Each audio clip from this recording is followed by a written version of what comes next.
네, 안녕하세요, 여러분. 1학년 9반 1번 강정규입니다. 지금부터 저와 함께 생명과학 영양소와 기체의 운반, 순환을 함께 알아가 보도록 합시다. 네. 그러면 강의에 앞서 순환이라는 단어의 정의와 순환계에 속하는 기관이 무엇인지 한번 알아보도록 하겠습니다. 순환이라는 단어는 국어사전에 의하면 주기적으로 자꾸 되풀이하여 돌이라는 뜻을 지닌 단어입니다. 그럼 이 순환이라는 단어가 우리의 몸속에서 일어난다는 것을 생각하면 순환이라는 것은 바로 혈액, 즉 피의 순환이라는 것을 알 수 있겠죠? 그럼 순환계는 혈액의 순환과 관련된 기관이 있을 것이라는 것을 또한 짐작을 할 수 있을 것입니다. 네, 순환계는 혈액의 순환과 관련된 기관계겠죠. 그 속에는 혈액의 순환과 관련된 기관이 있을 겁니다. 그래서 이제 순환계에는 보이는 것처럼 심장, 혈관, 혈액, 그리고 림프계로 구성되어 있습니다. 네. 그러면 이제 여태까지는 순환계에 어떤 기관들이 있고, 뭐 순환의 정의, 그런 거에 대해서 말을 했는데요. 그럼 지금부터는 이 책에 있는 이 내용을 다루기 전에 여러분들이 기본적으로 알아야 할 기본적 개념들을 한번 다뤄보도록 하겠습니다. 우선 심장이 무엇인지에 대해서 한번 얘기를 해볼 건데요. 심장이라는 장기는 무엇일까요? 네, 보이다시피 심장이라는 장기는 이렇게 생긴 장기입니다. 우리 몸속에 펌프 역할을 하는 장기죠. 우심방, 우심실, 좌심방, 좌심실에 4개의 방으로 나뉘어져 있고요. 근데 이제 우리 몸 곳곳에 펌프질을 하는데 그 펌프질을 하면서 혈액을 보내주죠. 혈액을 보내주는 펌프 역할을 하는 이 심장은 혈액을 보내줌과 더불어 영양소와 산소를 이제 우리의 몸 곳곳에 있는 조직세포에게 제공해 줌으로써 우리가 살아나갈 수 있도록 해주는 그러한 장기입니다. 그래서 이 장기가 그렇게 중요한 장기인 거죠. 네, 그럼 넘어가겠습니다. 다음으로는 혈액에 대해 한번 말해보도록 하겠습니다. 혈액, 쉽게 얘기하자면 피는 이제 적혈구, 혈소판, 혈장, 그리고 백혈구로 구성되어 있습니다. 적혈구는 산소 운반을 위한 세포인데요. 적혈구는 산소를 공급하는 이제 산소를 공급하고 이산화탄소를 제거하는 그러한 역할을 지니고 있습니다. 혈소판과 같은 경우에는 부착, 응집 과정을 통하여 지혈 기전을 담당하는 물질인데요. 굉장히 말이 어렵죠? 쉽게 얘기하면 상처가 났을 때 이제 상처가 빨리 피가 멈출 수 있도록 딱지를 만들어주는 그러한 물질입니다. 혈장과 같은 경우에는 혈액 속에서 적혈구, 백혈구, 혈소판을 제외한 다망색의 중성 액체이고요. 백혈구는 외부 물질, 감염성 질환에 대항하여 신체를 보호하는 면역 기능을 수행하는 세포입니다. 혈관, 이제 혈관에 대해서 한번 얘기를 해볼게요. 혈관에는 3가지 종류가 있는데요. 동맥, 그리고 정맥, 그리고 모세혈관이 있습니다. 우선 동맥은 심장에서 나오는 피가 담긴 혈관이고요. 정맥은 심장으로 가는 피를 담은 혈관입니다. 그리고 모세혈관은 그 둘을 연결해주는 역할인데요. 모세혈관, 이름처럼 굉장히 이제 작은 혈관들인데요. 이곳에서 물질 교환이 일어납니다. 근데 잠깐 이 그림에서는 동맥은 붉은색을 띠고 정맥은 푸른색을 띠고 있다는 것을 이제 보이시죠? 동맥과 같은 경우에는 무조건 산소가 많은 붉은 피를 담고 있고 정맥은 무조건 산소가 없는 피, 즉 푸른 피를 담고 있다는 생각을 사람들이 많이 하셨을 것입니다. 하지만 실제로는 그렇지 않습니다. 나중에 또 배울 것이긴 하지만 폐동맥과 폐정맥과 같은 경우에는 아예 다른 동맥인데도 불구하고 푸른색을 띠고 정맥인데도 불구하고 붉은색을 띠는 그러한 현상을 볼 수 있기 때문에 실제로는 색깔이 반대일 수도 있다는 것을 한번 알아두셔야 할 것 같습니다. 네, 그러면 지금부터는 책에 있는 내용을 함께 보도록 하겠습니다. 우선 우리 몸에서의 혈액의 순환은 영양소와 기체를 운반시켜주는 역할을 맡고 있습니다. 혈액은 지금 이 슬라이드에서 볼 것은 혈액이 우리 몸에 영양소를 운반시켜준다는 것인데요. 영양소와 같은 경우에는 이제 소화 파트에서도 배웠듯이 소장에서 흡수된 영양소는 혈액의 혈장에 포함되어서 조직세포로 운반이 됩니다. 혈장에 포함되어 있다는 것을 꼭 알고 있기 바랍니다. 이 중간에 있는 그림에서 노란색 액체가 이제 혈장인 거죠. 네. 그리고 이제 순환은 영양소와 더불어 산소와 이산화탄소 등 기체도 운반을 하는데요. 산소와 같은 경우에는 폐에서 흡수가 되는데 그렇게 흡수된 산소가 이제 혈액의 적혈구에 있는 헤모글로빈이라는 것에 의해서 조직세포로 운반이 됩니다.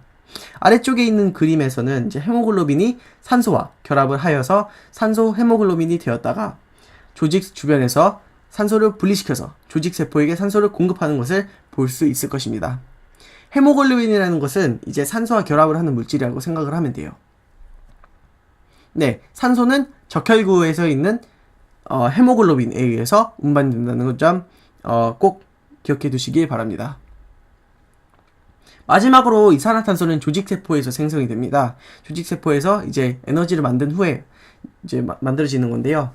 조직세포에서 생성된 이산화탄소는 혈액의 혈장 그리고 적혈구에 의해 폐로 운반이 됩니다. 이전에 배웠던 산소와 영양소와 같은 경우에는 혈장 또는 이제 적혈구 딱 하나씩 이렇게 되어 있었는데 이산화탄소는 일단 둘 다 되는 것은 알고 있어야 됩니다. 하지만 혈장의 비율이 더 높다는 것도 기억을 해줘야 할 것 같습니다. 그래서 여기 이제 이것은 그 원자 문제집에 있는 그림이고요. 쉽게 하자면 이제 여기에 이산화탄소의 비율대로 이제 어떤 식으로 운반이 되는지가 나타나 있는데요. 일단 이산화탄소의 7%는 이제 혈장이라는 액체에 용해된 채로 운반이 되고요. 23%는 헤모글로빈과 결합을 해서 이제 운반이 됩니다. 그리고 나머지 70%는요. 적혈구에서의 탄소 무수화 효소로 인해서 탄산수소 이온으로 되어서 혈장에서 운반이 된다고 합니다. 네, 그러면 이제 혈액의 순환으로 넘어갑시다. 혈액의 순환을 배우기 전에 우선 관련 동영상 한번 시청해 보도록 하겠습니다. 네, 우선 피가 온몸의 조직세포에서 산소를 사용하여 산소가 없는 혈액이 이제 심장으로 가는 혈관인 정맥을 통해서 심장으로 가는 것을 볼 수가 있을 것입니다. 그리고 여기서 보시면 이제 푸른색 피가 폐로 가서 빨간색 피가 되는 것을 볼 수가 있고요. 그 다음에 심장이 또 펌프질을 하면 그 빨간색 피가 동맥을 통해서 온몸으로 이제 가는 것을 볼 수가 있을 것입니다. 네, 그래서 이전에 본 동영상에서와 같이 혈액은 이제 심장 박동에 의해서 온몸에 퍼져 있는 혈관을 따라서 순환을 하면서 조직세포에 산소와 영양소를 공급하고 조직세포에서 만든 이산화탄소와 노폐물을 받아오는 그러한 이제 역할을 하고 있습니다. 이제 동영상에서 보신 것 중에서 피가 폐에 가서 산소를 공급을 받는 것을 기억할 수도 있을 것 같아요. 네, 방금 전에 본 것이라서. 네, 근데 이것이 바로 폐순환이라는 이제 순환의 종류 중 한 가지입니다.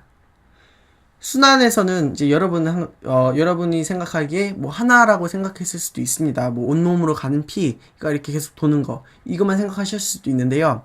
폐로 가는 순환이 또 따로 있다는 것을 좀 알아두었으면 좋겠습니다. 우선 폐순환과 같은 경우에는 심장에서 나온 혈액이 폐를 순환한 후에 다시 심장으로 들어오는 경로를 얘기하고 있는데요. 폐순환의 목적과 같은 경우에는 이제 온몸을 돌고 온 피는 이제 산소를 다 공급을 이제 조직세포에게 공급을 해주고 이산화탄소만 있는 그러한 피잖아요. 그 피를 다시 폐로 보내서 산소를 다시 공급을 받고 이산화탄소를 내보내는 그러한 목적을 가지고 있습니다. 이제 두 번째 순환의 종류에는 체순환이 있습니다. 이 체순환이라는 것은 이제 여러분이 잘 아는 그러한 순환인데요. 피가 온몸을 순환하고 다시 심장으로 들어오는 경로입니다.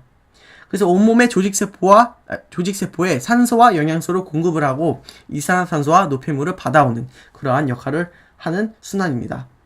그리고 이제 폐순환과 체순환은 이제 종류가 서로 다른 만큼 혈액이 지나가는 경로도 다릅니다. 폐순환과 같은 경우에는 우심실에서 시작을 해서 좌심방에서 이제 끝났는데요. 우심실, 폐동맥, 폐포의 모세혈관, 폐정맥, 그리고 좌심방 이런 순으로 이제 피가 흐릅니다. 근데 여기서 볼 때 폐동맥과 폐정맥, 폐로 가는 동맥이 이제 폐동맥이고요. 폐에서 심장으로 가는 이제 정맥이 폐정맥이라고 할 수가 있습니다.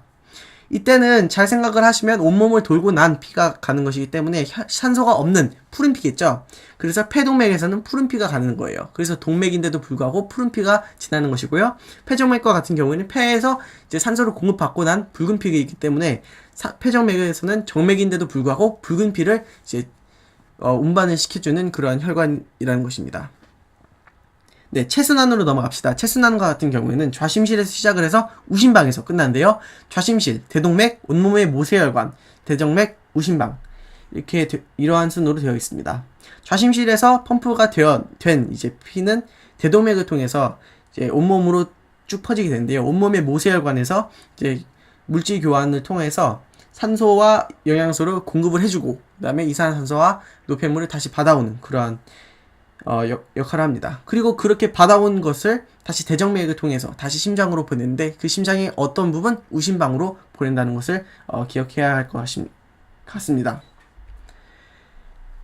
네, 그럼 폐순환과 체순환을 그림으로 나타낸 것을 한번 보도록 하겠습니다. 그림에서도 보이다시피 폐순환과 같은 경우에는 우심실, 폐동맥, 폐포의 모세혈관, 폐정맥, 그리고 좌심방의 순서로 이제 피가 지나가고 있고요. 체순환은 좌심실, 대동맥, 온몸의 모세혈관, 대정맥, 우심방의 순서로 피가 지나가는 것을 볼 수가 있을 것입니다.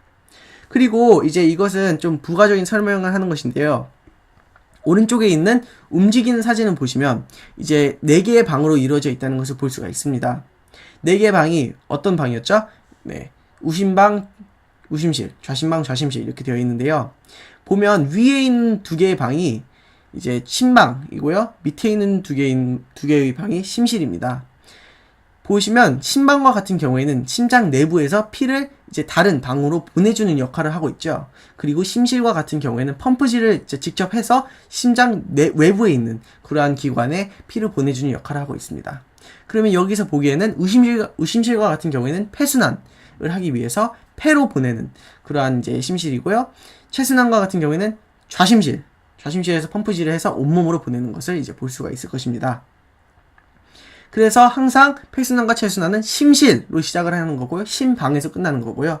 그다음에 우에서 시작했으면 심방에서 끝나는 거고, 좌심실에서 시작했으면 심방에서 끝나는 것을 꼭 기억했으면 좋겠습니다. 폐순환에서는 폐동맥, 폐정맥이 되고요. 체순환에서는 대동맥, 대정맥이 되는 겁니다. 네, 그러면 여태까지 이제 저와 같이 한번 순환에 대해서 한번 간단하게 배워봤는데요. 이제 순환에 대해서 모르는 거 있으면 항상 계속 뭐 저한테 물어보셔도 되고, 네, 열심히 순환 공부해서 순환 파트는 무조건 다 맞을 수 있도록 한번 노력해 봅시다. 네, 감사합니다.